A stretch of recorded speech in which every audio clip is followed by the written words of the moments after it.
Nick, you good? All right. Next up, we have spear, safety, whatever you want to call you.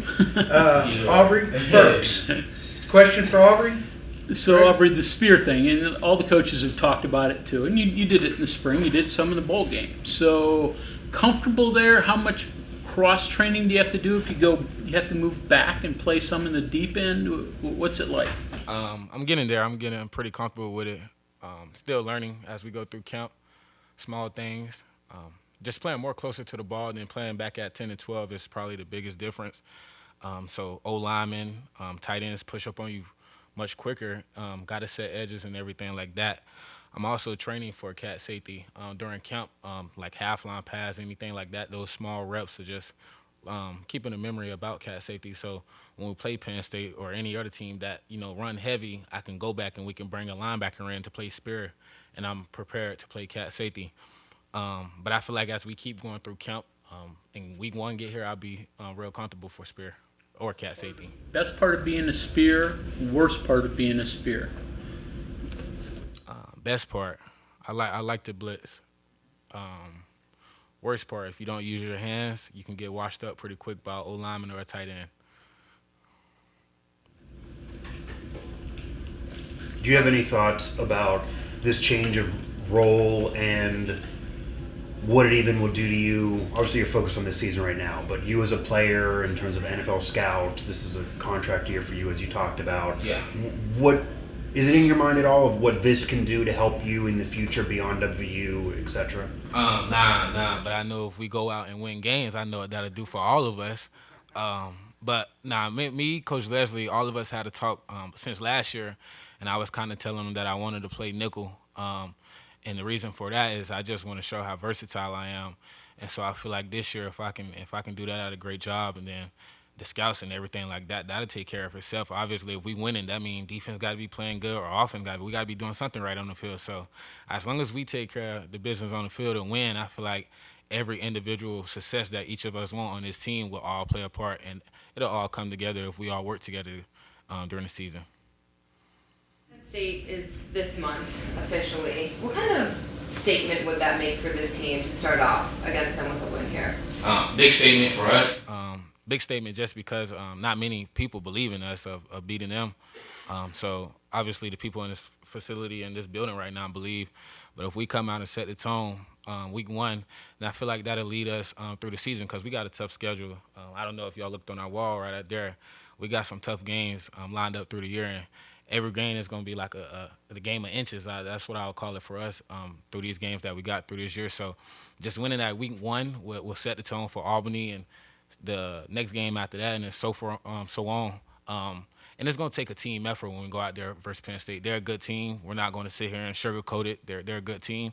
Probably on roster, they're better than us from top to bottom, but I feel like if we come out and give good effort and everybody do their 111, they will have a chance to win, and the win will help us through the season, help the fans, help the whole state, and so it'll be a happy day for us if we win that game.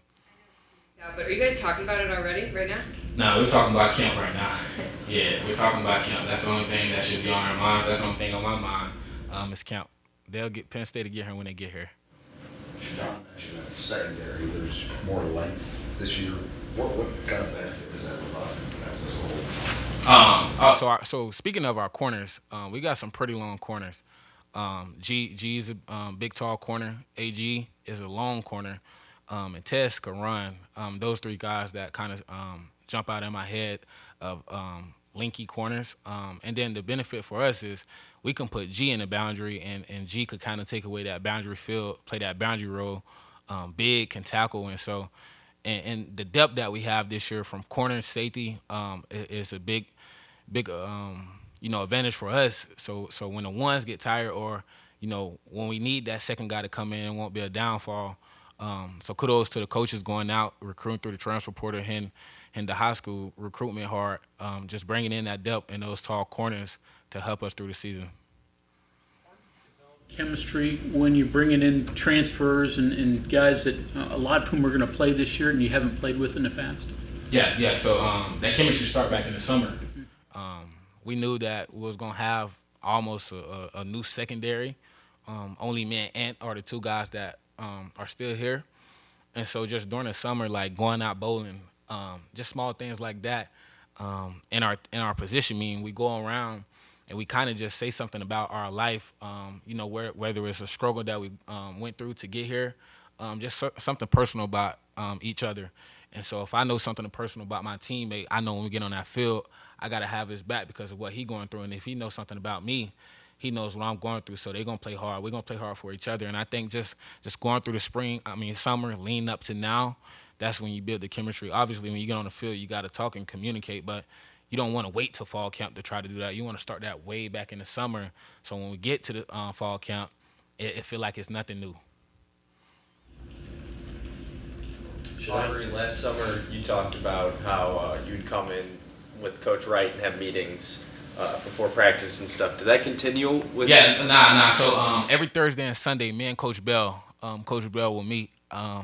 This past Sunday, I went in and met with him. I tried to bring a young guy, come along with me, but Coach Wright gone. He moved on. He's doing good though. And so Coach Bell is the new guy who's been helping me out. Obviously we meet position meeting, but that's just not gonna cut it for me and for the rest of the guys. So that extra meetings that we have on Thursday and Sunday, I go in and meet with Coach Bell. So far, me and Zay Jennings, he's playing Spear, young guy from Cincinnati. Just trying to learn. He's moving around pretty fluid, but when you're young out there, you just kind of be moving without a purpose sometimes. And so just bringing him in and just talking about what I see when I be on the field to hopefully help him out when he get on the field. So Shadon just said one of his big concerns this year is going to be communication. Yeah. And he said he gets frustrated when you guys are talking in your church voices. Yeah.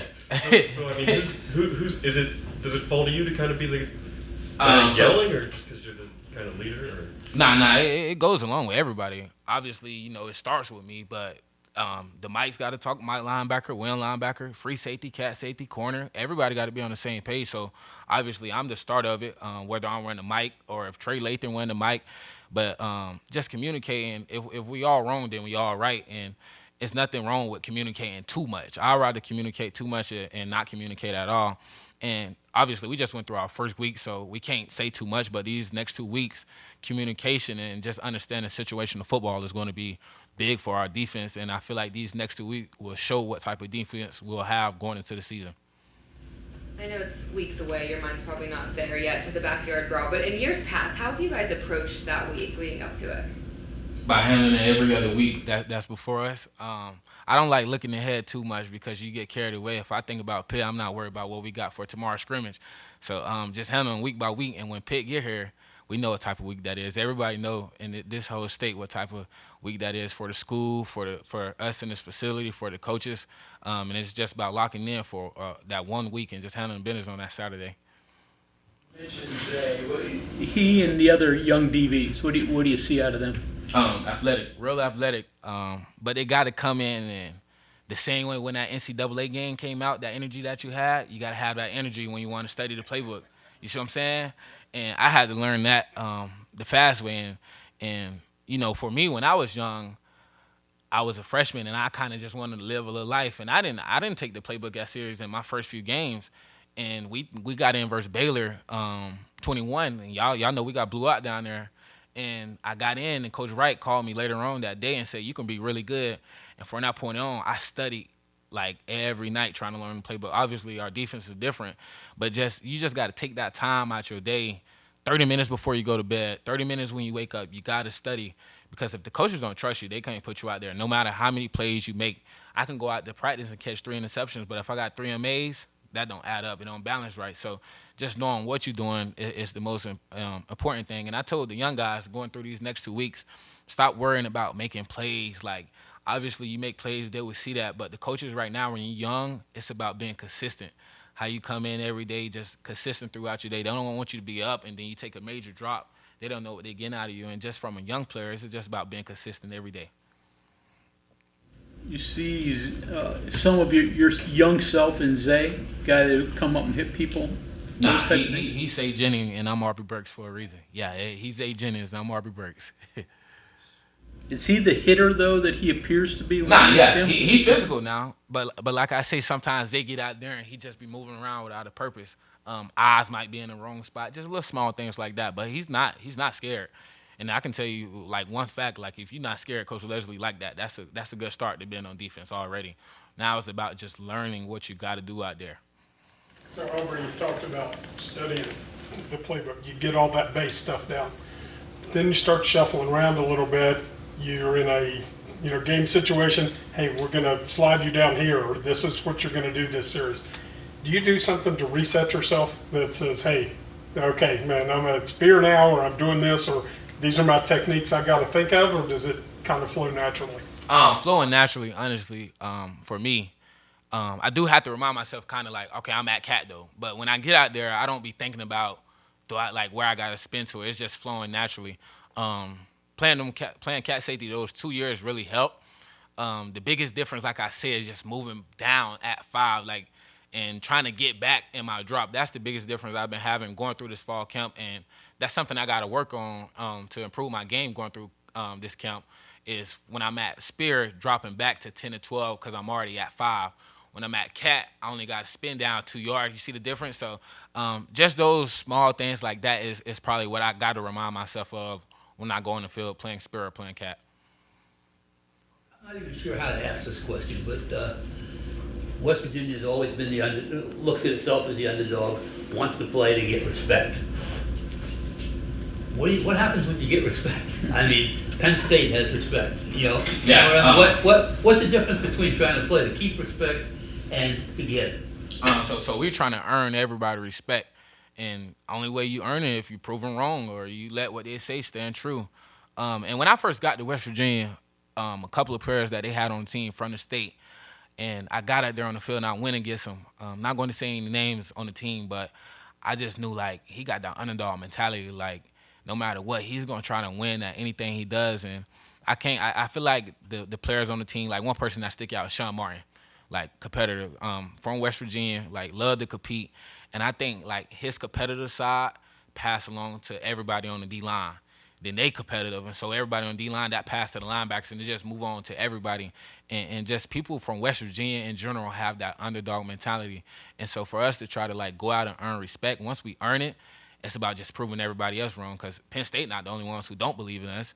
Albany, Pittsburgh, Texas Tech, everybody don't believe in us. So it ain't just about Penn State, it's about everybody on our schedule. And get respect than to keep it. I mean, I think the pressure is more on them as far as the respect wise. Obviously nobody believe in us, so if we go out and lose the game, it's we knew they was gonna lose. You know what I'm saying? So obviously they side of trying to keep that respect. It's probably more pressure than us trying to earn it. Obviously we want to go out there and earn it, but nobody believe in us of earning that respect. So I feel like the pressure is more on them than on us as far as the respect wise. Bowling. Anybody any good? You any good? Who was the best? You know I'm good. I tell you that every time. That's one of my hobbies is bowling. So I'm good. But Trey Lathan is a pretty good bowler. But if y'all ever interview Trey, ask him who taught him how to bowl, and he'll tell you. If he lie and say anybody else's name but mine, then he's lying. But bowling haven't actually been what we've been doing lately since that NCAA game came out. Boy, that's all we've been talking about. But it's kind of took a toll. Since camp started, we haven't been talking about anything but football. Who's the best on NCAA? Israel Boyce, young freshman, and Hammond Russell. Those are my top 2 picks. Obviously, I'm good too because it's just me. But if we've been honest, them two.